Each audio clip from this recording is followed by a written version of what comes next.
Hello दोस्तों, नमस्कार। मैं आपका दोस्त सागर कुमार। तो आज की इस वीडियो में हम आपको पढ़ाएंगे संयोजकता बंध सिद्धांत, जिसको इंग्लिश में कहते हैं वैलेंस बॉन्ड थ्योरी, और इसको शॉर्ट फॉर्म में बोलते हैं VBT। क्या बोलते हैं? VBT। ठीक है दोस्तों, तो चलो समझते हैं कि होता क्या है। देखो, ये सिद्धांत पॉलिंग तथा स्लेटर ने सन 1931 में दिया। इस सिद्धांत की सहायता से उपसहसंयोजक यौगिकों का त्रिविम रसायन तथा चुंबकीय गुण का स्पष्ट रूप से पता लगाया जा सकता है। देखो भाई साहब, इसको समझते हैं। कौन कौन बंदे आए? एक तो आया पॉलिंग भाई साहब, एक आया स्लेटर भाई साहब। तो पॉलिंग और स्लेटर भाई साहब ने कौन सा सिद्धांत दिया? संयोजकता बंध सिद्धांत दिया। कब दिया? 1931 में दिया। अब देखो होता क्या है। पॉलिंग जो स्लेटर है वे दोनों दोस्त होते हैं। पॉलिंग और स्लेटर क्या होते हैं? दोनों दोस्त होती है।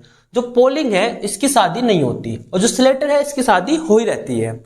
अब जो स्लेटर है, स्लेटर की जो साली है, स्लेटर की जो साली है वह संयोजकता। क्या है बेटा? संयोजकता। तो पॉलिंग कहता है कि भैया एक काम करो, कि स्लेटर भैया एक काम करो कि मेरी जो शादी है, जो मेरा विवाह है, जो मेरा शादी है, वो उसके किसके साथ करा दो? अपनी साली के साथ करा दो, मतलब संयोजकता के साथ करा दो। तो स्लेटर क्या होता है? मान जाता है। स्लेटर कहता है चलो भैया कोई बात नहीं, साली तुम्हारी भी और हमारी भी, क्योंकि दोस्त है दोनों। तो स्लेटर कहता है कि चलो एक काम करते हैं कि पॉलिंग और संयोजकता का क्या करते हैं? बंध बनवा देते हैं। क्या कर देते हैं? बंध। बंध मतलब विवाह करवा देते हैं, बंधन में बांध देते हैं। तो स्लेटर भाई साहब क्या करता है? स्लेटर भाई साहब कहता है कि पॉलिंग और संयोजकता की शादी कराएंगे। पॉलिंग और संयोजकता की क्या करेंगे? शादी करेंगे। लेकिन वो शादी कब होगी? शादी होगी 1931 में। कब होगी शादी? 1931 में।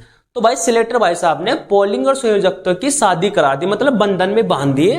और कब बांधे? 1931 में। तो क्या ध्यान रखना है? ध्यान रखना है कि पॉलिंग और संयोजकता की शादी किसने कराई थी? स्लेटर ने कराई थी। कब कराई थी? 1931 में कराई थी। कब कराई थी? 1931 में।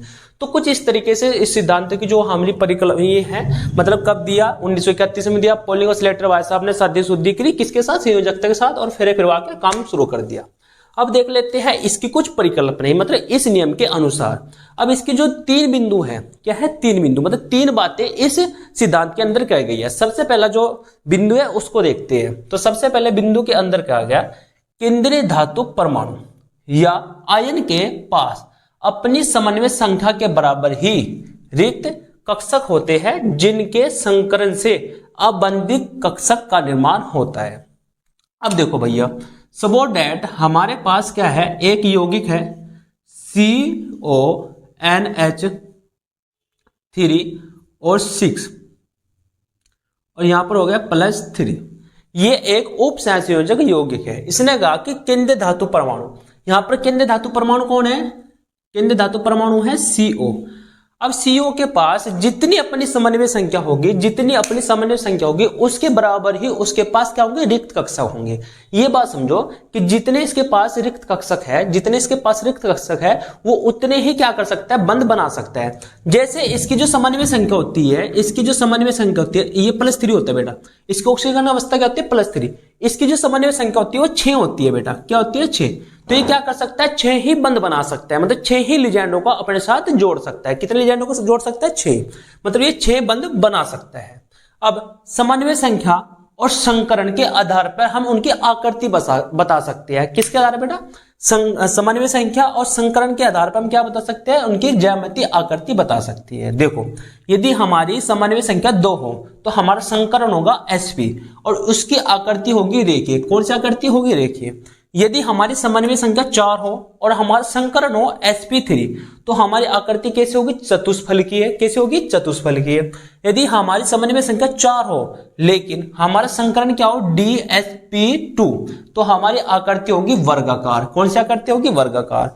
यदि हमारी समन्वय संख्या 6 हो तो हमारा संकरण होगा d2sp3, और हमारी आकृति होगी अष्टफलकीय। कैसी आकृति होगी? अष्टफलकीय। ठीक है बच्चों, तो आई होप कि आप समझ में आ गए कि पहला बिंदु क्या कहता है। अब दूसरा बिंदु देख लेते हैं। दूसरा बिंदु कहता है कि केंद्रीय धातु परमाणु के रिक्त संकृत कक्षक लिगेंड से भरे हुए कक्षों के साथ अतिव्यापन करते हैं, और जिन्हें सिग्मा बंध कहते हैं, और इसे उपसहसंयोजक बंध भी कहते हैं। देखो, ये हमारा भाई यहां पर हमारा कोबाल्ट जो है वो केंद्रीय धातु है। क्या है, केंद्रीय धातु। और जो लिगैंड है, लिगैंड क्या है यहाँ पर NH3, तो NH3 के साथ अतिव्यापन का मतलब क्या होता है, अतिव्यापन का मतलब होता है एक दूसरे से मिलना। अतिव्यापन का मतलब क्या है, एक दूसरे से मिलना, प्यार भरी बातें करना। अब यहां पर हम क्या करेंगे,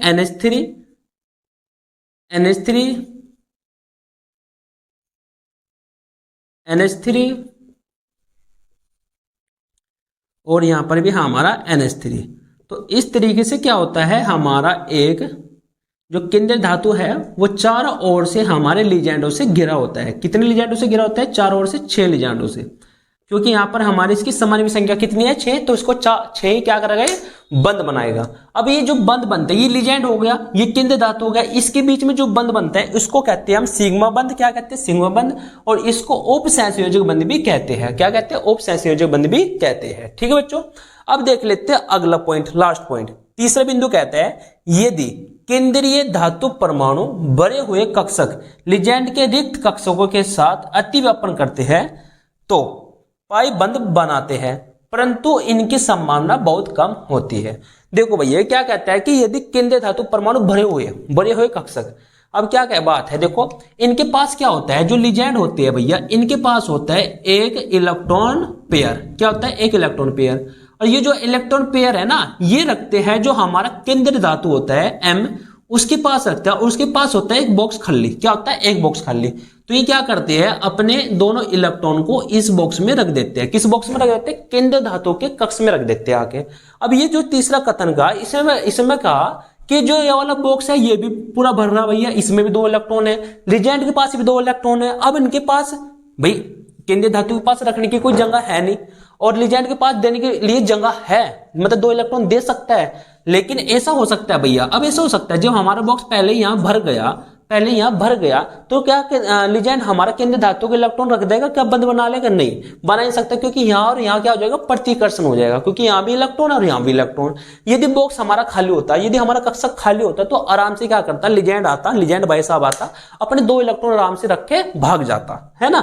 लेकिन यहां पर ऐसा नहीं होता। तो तीसरा वाला पॉइंट कहता है कि परंतु इनकी संभावना बहुत कम है। संभावना बहुत कम क्यों है, क्योंकि ये भी बॉक्स भर रहा, जब बॉक्स भर रहा तो 2 इलेक्ट्रॉन धर नहीं सकता, 2 इलेक्ट्रॉन धर नहीं सकता, तो बंद हमारा बन नहीं सकता।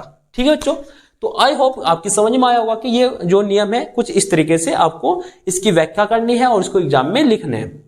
देखो बेटा, ये तो हो गई थ्योरी, ये क्या हो गई थ्योरी से काम नहीं चलता इस सिद्धांत में, इसके कुछ उदाहरण समझने होते हैं।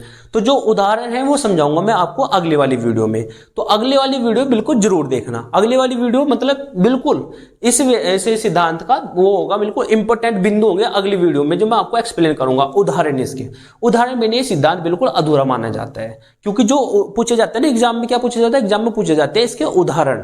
ठीक है, क्या उदाहरण पूछे जाते हैं, तो अगली वीडियो में डिस्कस करेंगे।